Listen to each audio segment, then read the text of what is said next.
What is up, guys? Welcome back. Let's get right into today's video. Last time we went over the My School page showing you like what's a good school, what's not a good school, how to actually pick your school. Today we're going over all of week one, or the first ever week of your franchise. We're going to start specifically on what players are good, how do you make them good, what is a good player, and how to evaluate.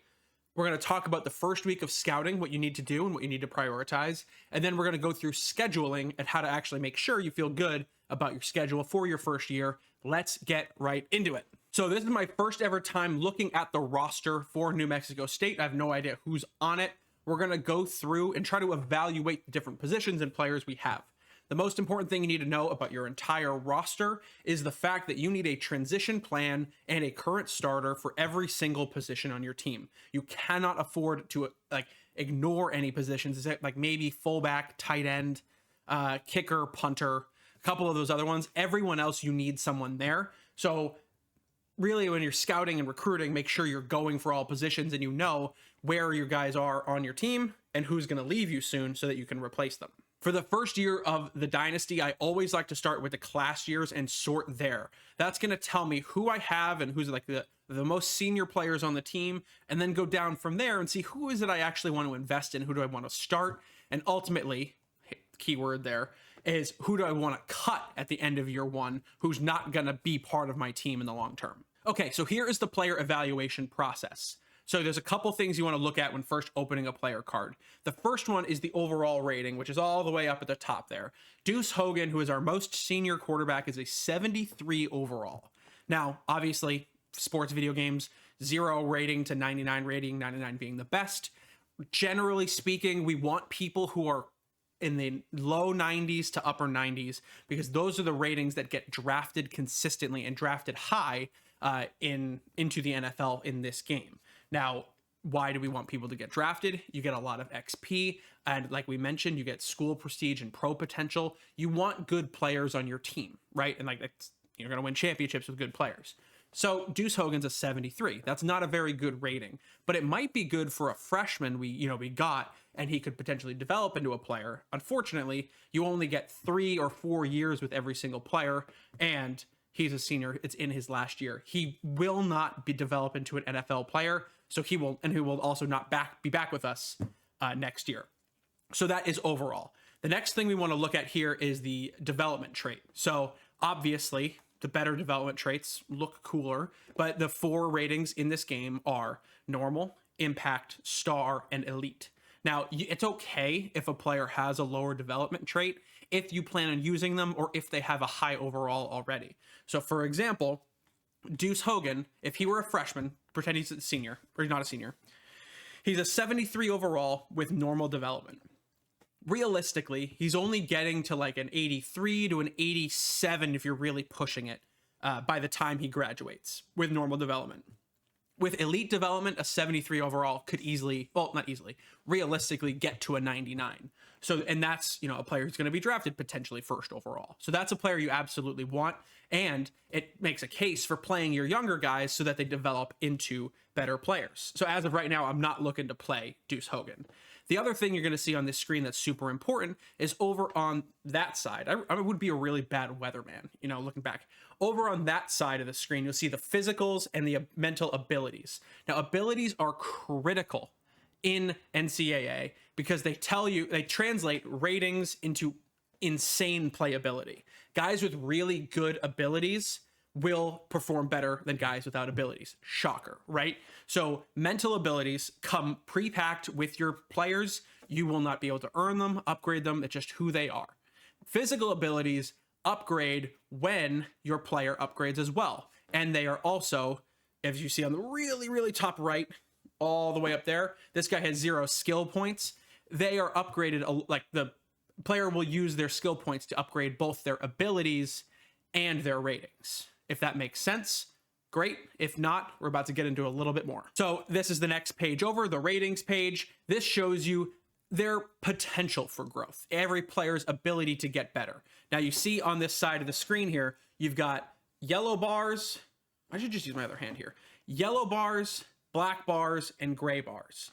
Now, yellow bars are ratings that the player already has. Let's take this on elusiveness right now. So ratings that the player already has. They have these ratings, they're locked into them, they won't lose them. The black bars are where a player can potentially improve. They are like they can earn XP, which is up in the top right corner, and I'm going to get really good at this. This number here, this 2, is how many skill points they need to upgrade this. Now, the really unfortunate part about NCAA is that you cannot choose what to upgrade for every single player, like you can in your not Diamond Dynasty, that's NBA or MLB. Oh my goodness. Woo, on your road to glory. So that too, they will, at the end of the season, attribute some skill points and upgrade their stats at some point. So, for example, this guy will go from a 79 elusiveness, he'll put 2 skill points in, and he'll go to like an 81, 82, 83, something like that, and his overall will go up. Then you got these really scary gray bars, which means the player cannot improve past this threshold. And now this is critical because it limits the potential upside of a player. And if they have this skill cap on a trait that really matters, it's gonna limit them in how good they can actually get. So for example, a quarterback's throw power is awesome. You want a quarterback with 99 throw power. This guy has 92 throw power. It's going to be very expensive for him to upgrade at 12 skill points, but he could theoretically get 2 more upgrades to his throw power, which, it's not necessarily linear. So he could go from like 92 to like 96, 97, 98, 99, right? Whereas I'm going to move out of the way now. On his quickness, he has 2 skill caps, and he's only a 78 speed, which is like the minimum you can use with a quarterback, in my opinion. Like, that's the lowest I'll ever go. He can only get 4 more. Oh my goodness, I gotta move again. He can only get 4 more upgrades on this and will be maxed out. And even if he upgrades all of them and gets the 8 skill points by the time he's a senior, he will like maybe be an 85, 87 speed, right? Which, like, ultimately, keyword, I will not be investing in this guy. Well, 1, because he's already a senior, but 2, he has 78 speed. It's going to be very expensive for him to get any higher. And his throw power is going to be very expensive for him to get as well. So he's probably already at where he's going to be. However, his overall can definitely increase because he has so many black bars on all of these different categories. So his overall, if he were a freshman, could probably get into the 90s, right? Because he has so many different caps. But there's a really key difference in why I do or do not want him. And it's because there's 2 things you need to balance here. 1 is how usable a player is, like how good you as a player are going to play with him. And 2, how high their overall gets, because that's what's going to get them drafted, right? I would much rather play a 73 overall quarterback who has 90 speed and 95 throw power than a 90 overall quarterback with 75 speed and 85 throw power, if that makes sense. If you've played the game before, that is going to track logically for you. Like, for your team, it might be better to have the 90 overall because he'll be drafted, but you're going to play the guy who's actually going to be able to play and really make a difference for your team. Now we come over to the physicals trait. So mentals, this guy doesn't have any because he's dumb, I guess. I don't know. Sorry, Deuce Hogan, if you're a real person. This is the abilities tab. So now every player at every position has what's called a positional archetype. If we go back here, this guy is a field general, meaning these are physical abilities that are on the right-hand side over there, and on this screen right here are the abilities he can get. And they are based on the ratings that he has. So if you can see, and I'll zoom this in for you, but if you have 83 play action on sleight of hand up at the top there, you can unlock bronze, the lowest level of ability for him. And what he'll do is he'll upgrade the skill point. He'll use his skill points to do that upgrade during the off season or at some point when he has the skill points.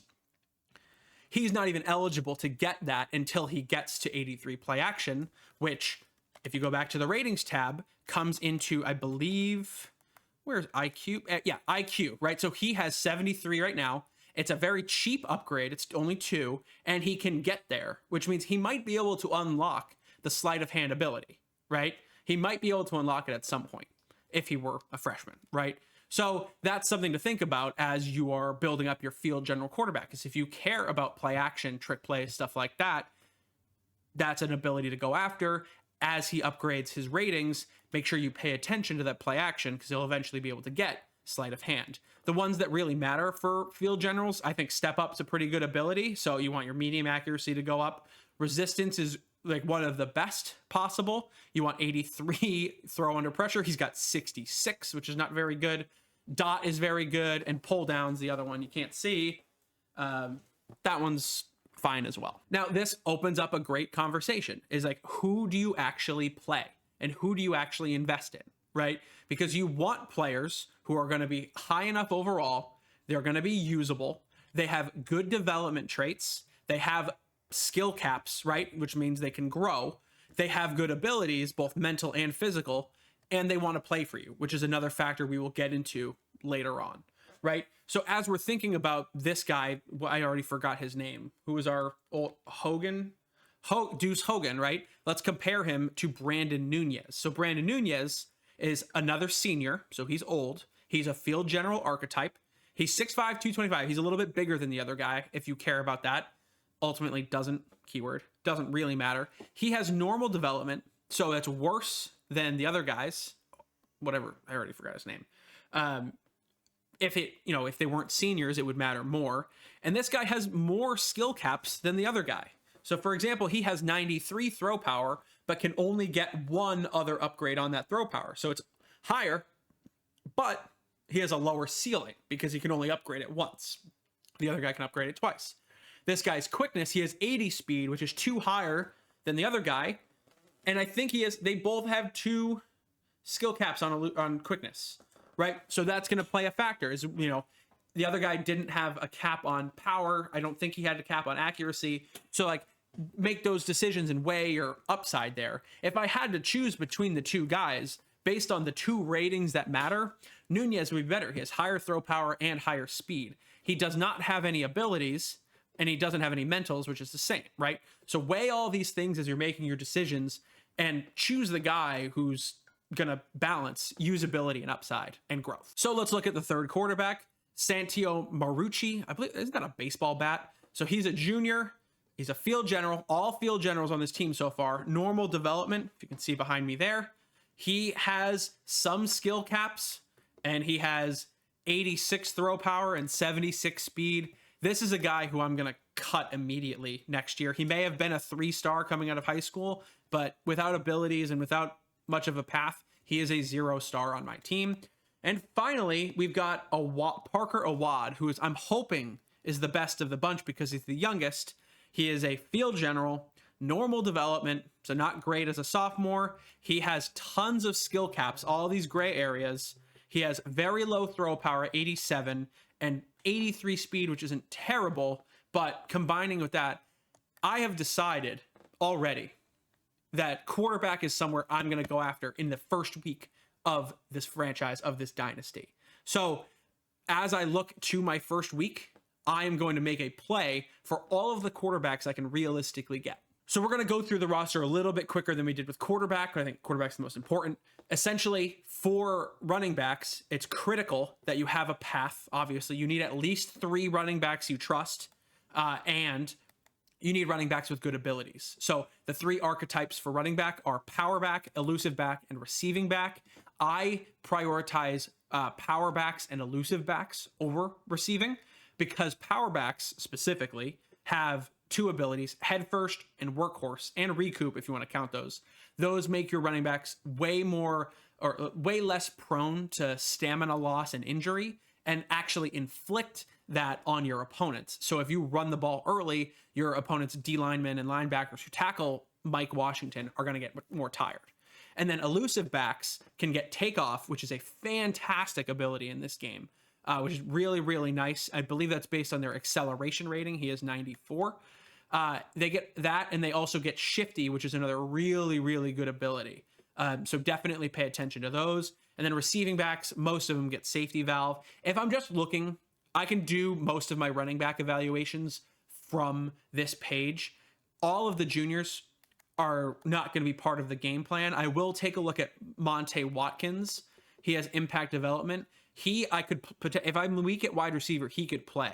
And this is something you hate to see because Monte Watkins, if you look, all of these skill caps are wide open, right? And he has impact development, but he's already a junior.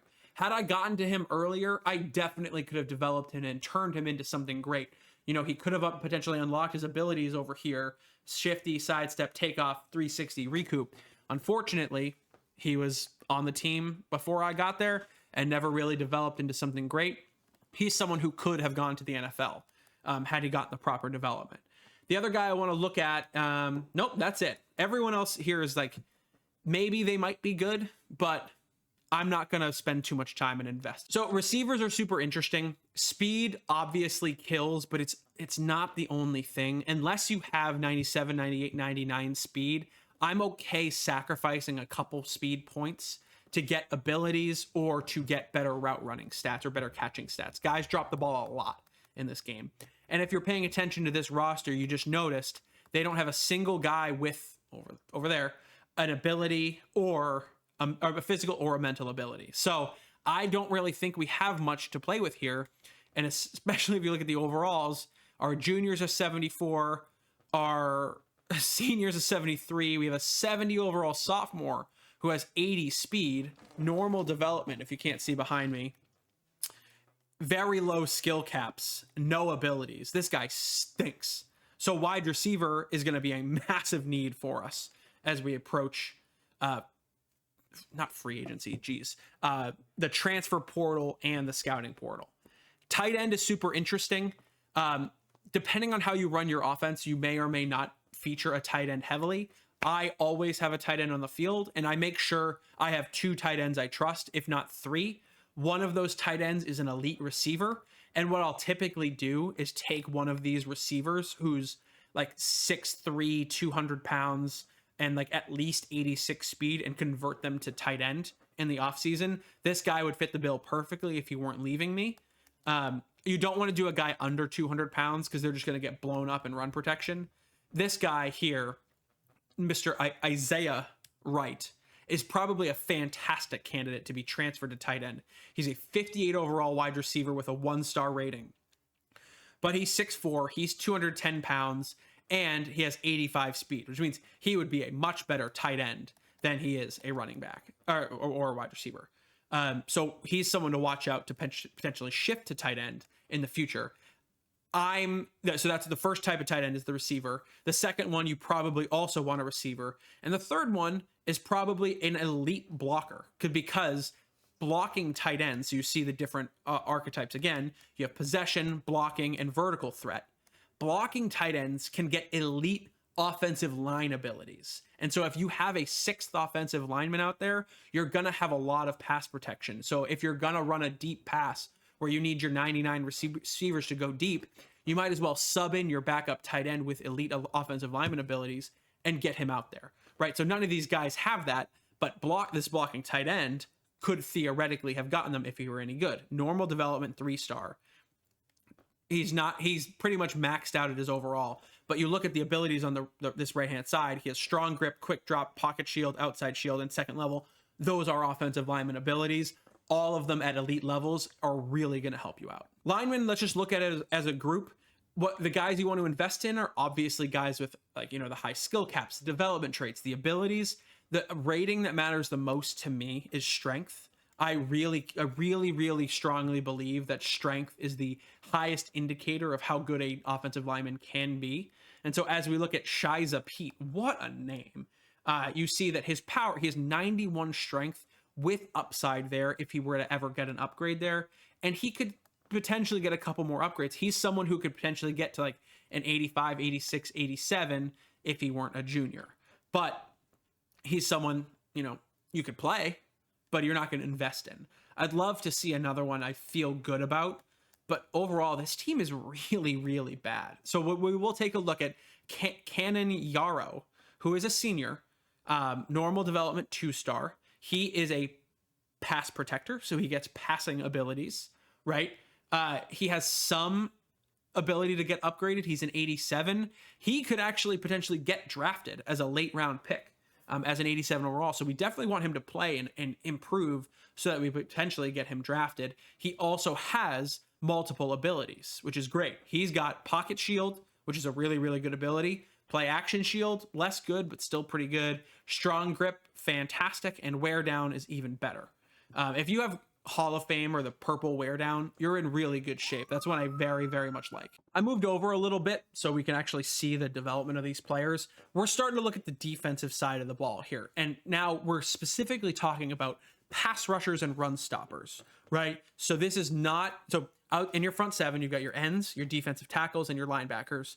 We're specifically leaving out middle linebackers and coverage outside linebackers here, specifically focusing on right end, left end, defensive tackle, left and right side outside linebackers who rush the passer. 3 archetypes we're worried about here: power rusher, run stopper, and speed rusher. If we take a look at Noah Areens, he is an impact development player, a junior, but he's 6'6", 270. He's a big boy. So we're going to take a look at this guy, 75 overall. Look at those skill caps. If he weren't a junior, he would be an elite potential prospect. He can easily get to 90 overall, provided he develops with that impact development. Unfortunately, he's a junior.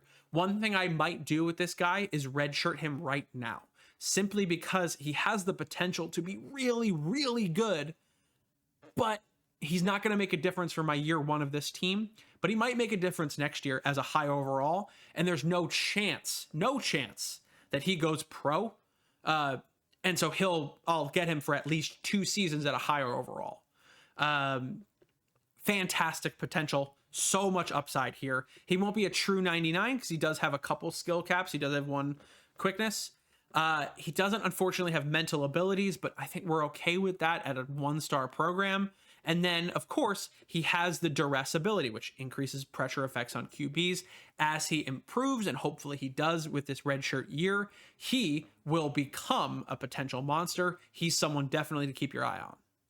And of course, I completely forgot to mention earlier, as we take a look at his abilities, he has duress, grip breaker, pocket disruptor, takedown, and recoup. So as we show as a power rusher, he gets like power rushing abilities. So you think about like Max Crosby or Aaron Donald, right? He's like that kind of guy. He's able to get in and use his strength. Whereas we'll take a look at some speed rushers who get different abilities. So next guy down the list, Kyle Edwards, impact development, 3-star player, 6'5", 245, senior. So unfortunately, he's not going to get anywhere. But look at his abilities. He's got different ones. Some of them are the same, some of them are different. He's got quick jump. Now, quick jump may be the best ability on defense. It is so overpowered if you have this on a Hall of Fame player. So if you're looking for like a potential 5-star stud in your franchise, in your dynasty, and you see a guy with platinum or gold quick jump on him because he has a potential to be a monster. So Kyle Edwards, not Kyle Edwards, is another guy. Fantastic upside. He has no cap. Oh my God, no cap on his quickness. He's a 78 speed. Theoretically, he could get to realistically, he could get to 90 speed at defensive end. It's not realistic because it's going to take 8 skill points. He's already a senior. Just not going to happen. But he could if he were younger. He has potential to get the abilities. He's someone, again, might redshirt just to feel something. The only run stopper on this entire team is Ta'avili Tuitama. I think I did a good job with that one. Normal development, junior, 6'2", 306, run stopper. Now, of course, like he has different abilities, right? He is, the way I think about the physical defensive tackle for run stopper is like Vince Wilfork, right? Just that big guy up the middle, has grip breaker, which is great against really good offensive linemen. Inside, outside, disruptor. Option disruptor is only good against option teams. And then recoup is always valuable. We look at Ta'avali Tuitama. Does not have amazing skill caps. He's already a junior. Unfortunately, not someone we're going to build around. However, the lesson I've learned here is that I need to go after both a speed rusher because I don't have a good one yet, or I might have one later on, and I need a power rusher and I need a run stopper, right? So as we look in the class, let's try to get all 3 of those guys onto our team. Now we've gone over the power rusher and run stopper already, so you should kind of have an idea of who to go after for both right outside linebacker and left outside linebacker. For pass coverage, so this is both kinds of linebacker, or both outside linebackers and your middle linebackers, like different abilities, different skill sets. This guy is a 1-star, Sone Aupiu, Sony Aupiu, as normal development, sophomore. So not necessarily someone we're going to be really excited about. 76 overall, bad skill cap, 76 speed.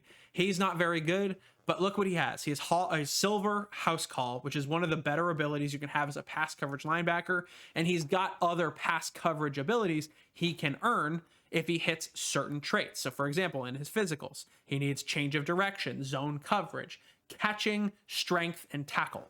All of those things, ratings being really high, are really important. So corners, obviously you need speed here, but let's take a look. We've got DeCarrick Hobbs, who is a slot archetype, who is maybe the most drippy guy I've ever seen. Number 24 senior has the rolled up jersey with a hoodie underneath that's one side sleeveless. That's unbelievable drip right now.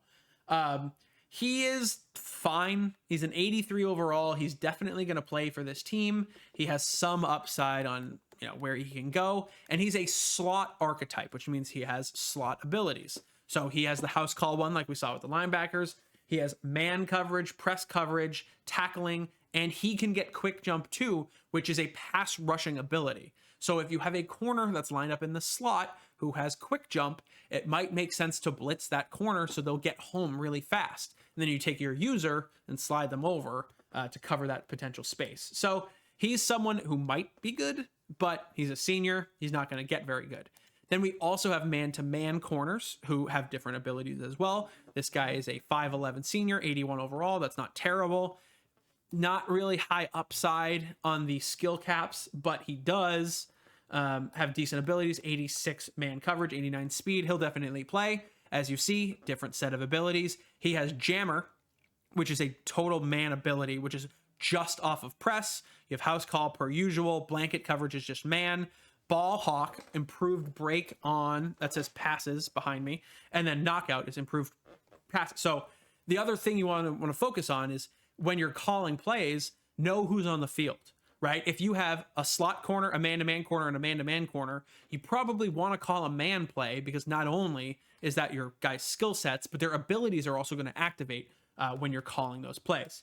See, I have a guy here, silver quick jump, as a slot corner, 89 speed. I'll probably play him whether or not he's good in the first year, just because he could potentially make some plays. He actually isn't too bad. Like, he has potential to upgrade, and he's only a sophomore. Maybe he's someone who we go after. We'll see.